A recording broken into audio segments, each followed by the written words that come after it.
Assalamualaikum warahmatullahi wabarakatuh. Nahnu min firqa as-sabi'ah nurid an nulqiya lakum jami'an fi tahtil mawdu' al-ilaj as-suluki al-ma'rifi aw cognitive behavior therapy. Qabla an nabda muhadaratul yawm, arif nafsi ismi Ahmad Gifari, rahmatullah wahid thamaniya wahid wahid sifar salasa arba'ah. Thumma sadiqatina yakni Lila Azizah, rahmatullah wahid thamaniya wahid wahid sifar khamsa thamaniya. طيب هيا بنا نستمع المحاضرة اليوم صديقتنا ليلى عزيزة.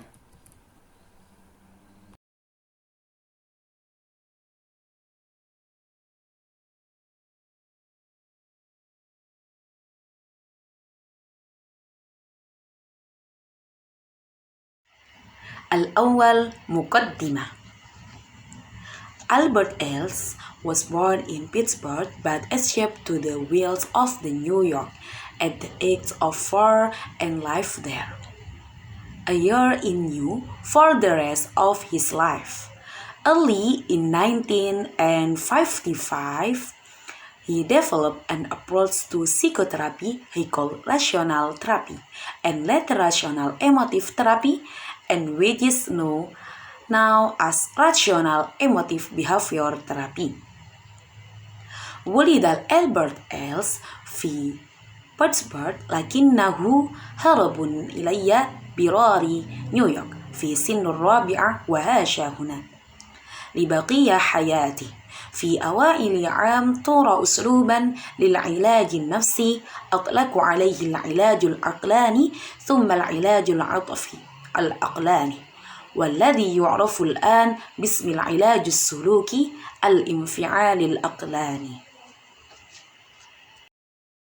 ألبرت إلس Rational Emotive Behavioral Therapy. علاج السلوك الانفعالي العقلاني ألبرت إلس. Rational Emotive Behavior Therapy (REBT) was the first of the cognitive behavior therapies, and today it continues to be a major cognitive behavior approach. كان العلاج السلوكي الانفعالي العقلاني هو أول من علاجات السلوك المعرفي، ولا يزال اليوم نهجا سلوكيا معرفيا رئيسيا. بعد ذلك يعني view of human nature، منظر للطبيعة البشرية.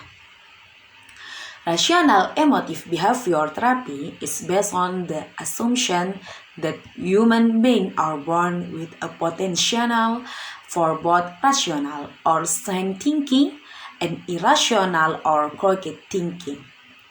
يعتمد العلاج السلوكي الانفعالي العقلاني على افتراض أن البشر يولدون ولديهم إمكانات للتفكير العقلاني أو مستقيم، والتفكير غير العقلاني أو منحرف. ثم view of emotional disturbance، منظر للاضطراب العاطفي. Ellis insists that blame is at the core of most emotional disturbance. If we want to become psychologically healthy, we had better stop blaming ourselves and others and learn to fully and unconditionally accept ourselves despite our imperfection. يشير إلس على أن اللوم هو جوهر معظم الاضطرابات العاطفية. إذا أردنا أن نسمح أصحاء النفسية، فمن أفضل أن نتوقف عن اللوم أنفسنا والآخرين، وأن نتعلم أن نقبل أنفسنا بشكل كامل وغير مشروط على الرغم من عيوبنا. بعد ذلك يعني إطار ABC. The ABC framework. The ABC framework is central to REBT theory and practice. This model provides a useful tool for understanding the client feeling, thought, event, and behavior. A is the existence of a fact or an activating event or an inference about an event of individual. C is the emotional and behavioral consequence or reaction of the individual. The reaction can be either healthy or unhealthy. A, the activating event doesn't cause C, the emotional consequence. Is it B, which is the person belief about A, largely creates C, the emotional reaction. After A, B, C comes D, I disputing. Essentially, D is the application of methods that help client challenge their irrational beliefs. بعد ذلك يعني العملية العلاجية the therapeutic process. الأول يعني الأهداف العلاجية. A basic goal is to teach clients how to change their dysfunctional emotions and behavior into healthy ones. الهدف الأساسي هو تعليم العملاء كيفية تغيير عواطفهم وسلوكياتهم المختلفة إلى عواطف وسلوكيات صحية.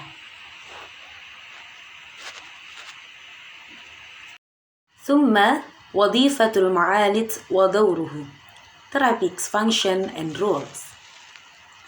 الأول يعني والخطوة الأولى هي أن يوضح للعملاء كيف قاموا بدمج العديد مما يجب وواجبات مطلقة غير منطقية.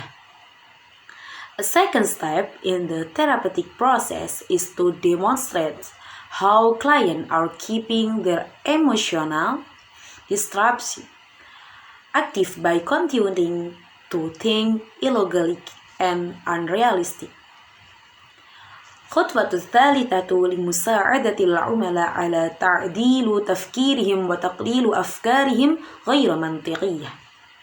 The fourth step in the therapeutic process is to challenge clients to develop a rational philosophy of life so that in the future they can avoid becoming the victim of other irrational beliefs. The next is client experience in therapy. خبرة العميل في العلاج. The therapeutic process largely focuses on client experience in the present, like the person-centered and existential approach to therapy. REBT mainly emphasizes here and now experience and client present ability to change the pattern of thinking and emoting that they construct earlier. تركز العملية العلاجية إلى الحد الكبير على تجارب العملاء في الوقت الحاضر. مثل المناهج التي تركز على الشخص والوجودية للعلاج. يركز العلاج السلوكي العقلاني بشكل أساسي على الخبرات الموجودة حاليا وقدرات العملاء الحالية على تغيير الأنماط التفكير والعاطفة التي قاموا ببنائها سابقا. Okay, the next is relationship between therapist and client. العلاقة بين المعالج والعميل. Because REBT is essentially a cognitive and directive behavioral process around relationship between therapist and client is not required. في الأساس العملية سلوكية معرفية وتوجيهية وإن علاقة دافئة بين المعالج والعميل ليست مطلوبة. The next is application therapeutic techniques and procedure. التطبيق التقنيات والإجراءات العلاجية. بثلاثة طرق الأول يعني the practice of rational emotive behavior therapy أي ممارسة العلاج السلوكي الانفعالي. يعني الأول cognitive method أي الطرق المعرفية ب5 طرق. يعني الأول disputing irrational belief, second is doing cognitive homework, third is bibliotherapy, and the next is changing one language, and the last is psychoeducational method. And the second method is emotive technique أي تقنيات العاطفية. يعني rational emotive using humor, role playing, and some ethical exercise. And the last is behavior technique أي التقنيات السلوكية.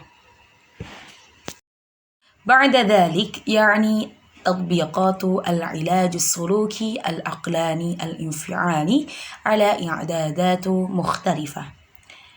Application of REBT to various settings. With its clear structure, ABC framework, REBT is applicable to a wide range of settings and population, including elementary and secondary school. REBT can be applied to couple counseling and family therapy.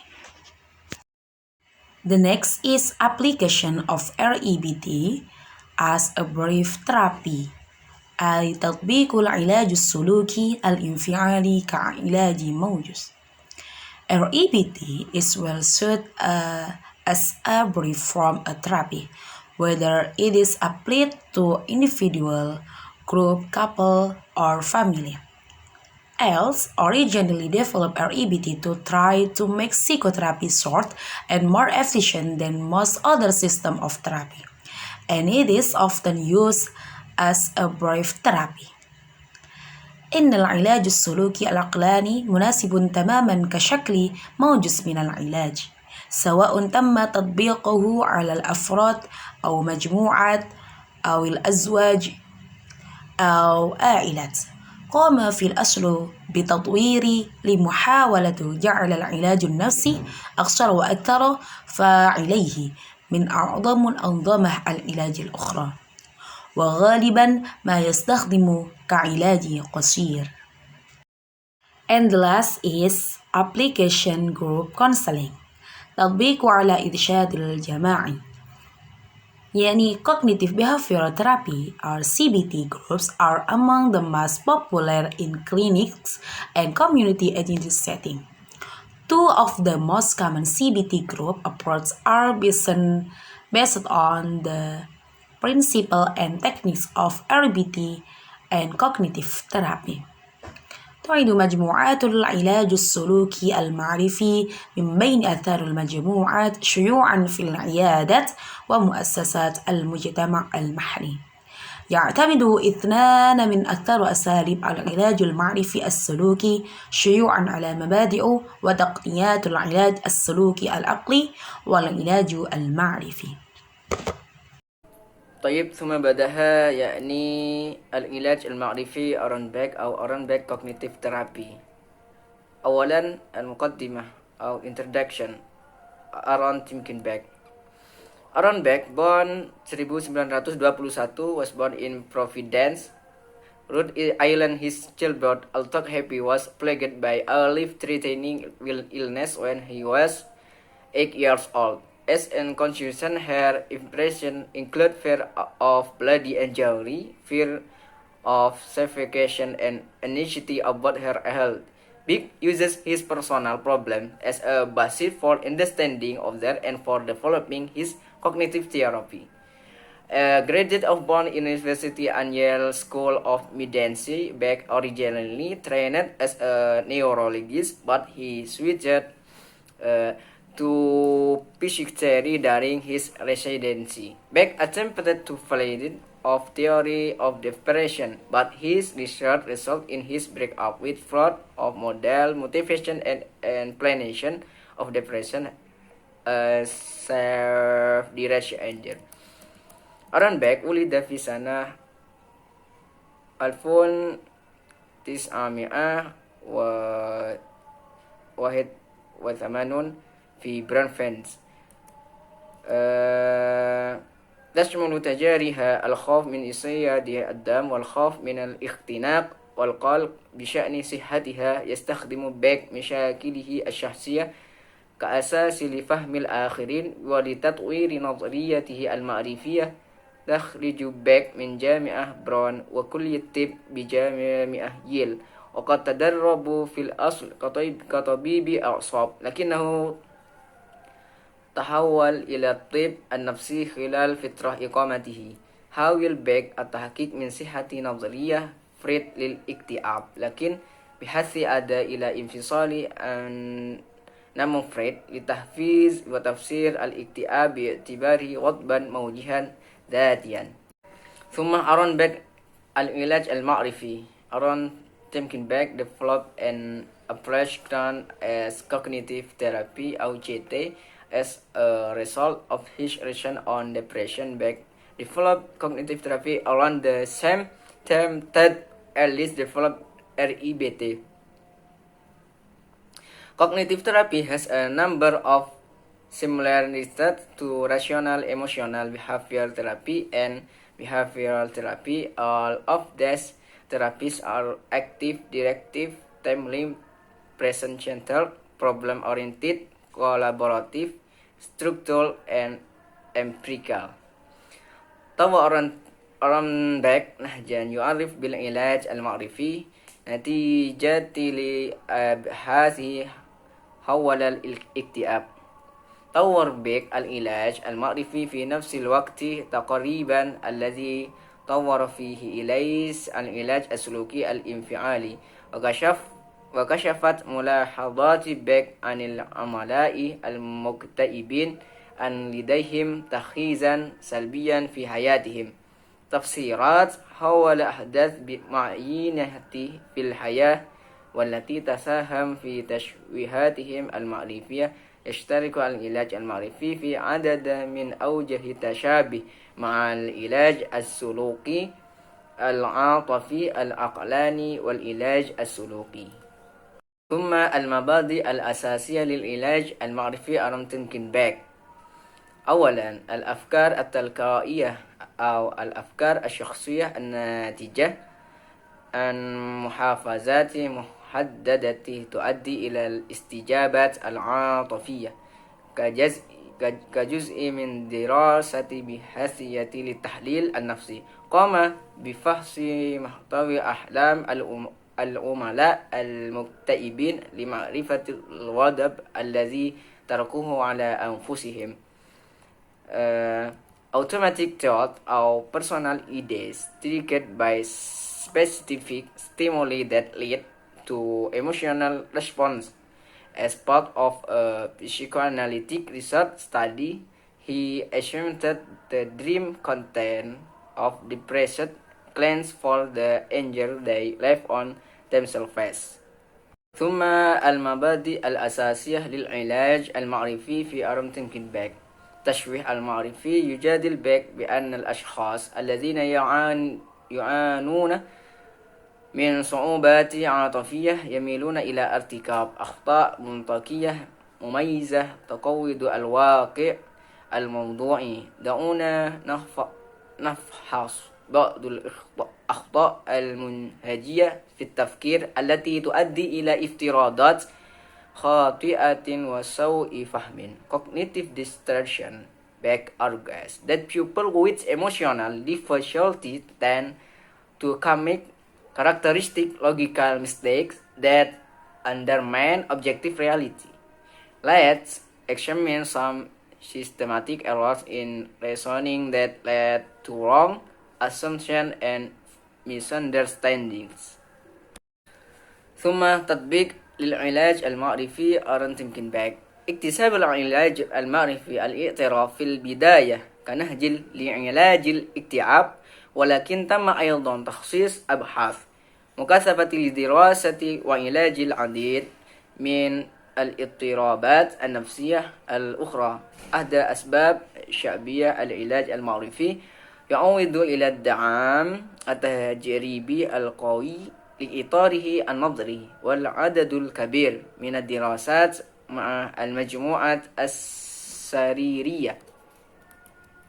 Cognitive therapy entirely gained recognition as an approach to treating depression, but extensive research has also been devoted to the study and treatment of many other psychiatric disorders. One reason for the popularity of cognitive therapy is because of strong empirical support for its theoretical framework and the large number of studies with clinical population. ثم تطبيق للعلاج الأسري around thinking back. The cognitive behavioral approach focuses on pattern of family interaction and family relationship. Cognition, emotion, and behavior are seen as attempt to influence on another. Cognitive influence can affect of emotion and behavior, and emotion and behavior can also influence cognition in a reciprocal process that sometimes serves to maintain the function in the family unit. يركز النهج المعرفي السلوكي على أنماط التفاعلات الأسرية، وينظر إلى العلاقات الأسرية والإدراك والعواطف والسلوك على أنها محاولات للتأثير على بعضها البعض. يمكن أن يثير الاستدلال المعرفي المشاعر والسلوك، ويمكن أن تؤثر العواطف والسلوك أيضا على إدراك في عملية متبادلة تعمل أحيانا على الحفاظ على الخلال الوظيفي في وحدة الأسرة. ثم بعدها دونالد ميشنبوم Cognitive Behavior Modification. مقدمة أو Introduction. دونالد ميشنبوم ولد عام 1940 في مدينة تيميوك برونكس، وتعلم مبكرا أن يكون ذكيا في الشارع ويقنط للمواقف شديدة الخطورة.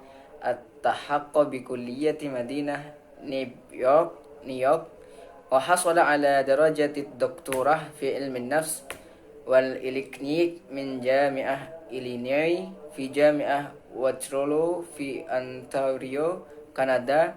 يجري بحثا حول تطوير العلاج السلوكي المعرفي أو CBT. حصل على جائزة من القسم السريري لجمعية علم النفس الأمريكية لعمله في منع الانتحار في عام 1985.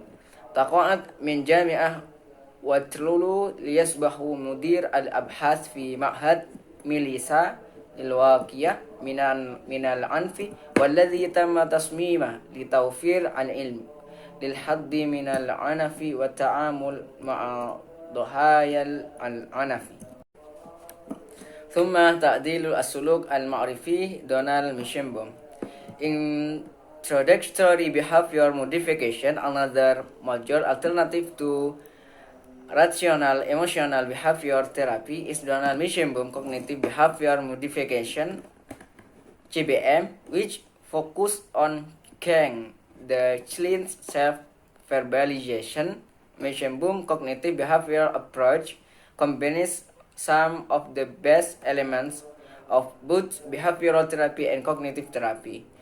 تعديل السلوك التمهيدي البديل الرئيسي الأخرى للعلاج السلوكي العاطفي العقلائي هو تعديل السلوك المعرفي لدونالد ميشنبوم، والذي يركز على تغيير التعبير الذاتي للعميل. يجمع نهج ميشنبوم السلوكي المعرفي بين بعض أفضل عناصر العلاج السلوكي والعلاج المعرفي. ثم مرحلة التدريب على تلقيح الإجهاد. دونالد ميشنبوم أولا مرحلة التعليم المفاهيمي أو the conceptual education stage. ثم الثانية يعني مرحلة اكتساب المهارات والترسيخ the skill acquisition and consolidation stage. ثم الثالث مراحل التنفيذ والمتابعة the implementation and follow up stages. طيب ثم العلاج السلوكي المعرفي من منظور متعدد الثقافة دونالد ميشيمبوم.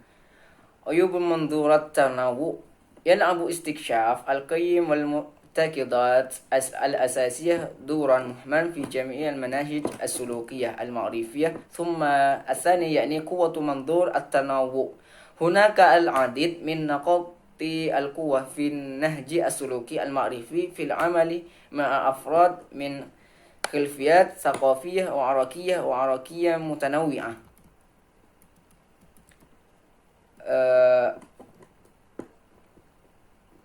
The power of the diversity perspective. There are several strengths to the cognitive behavioral approach in working with individuals from diverse culture, ethnic, and racial backgrounds.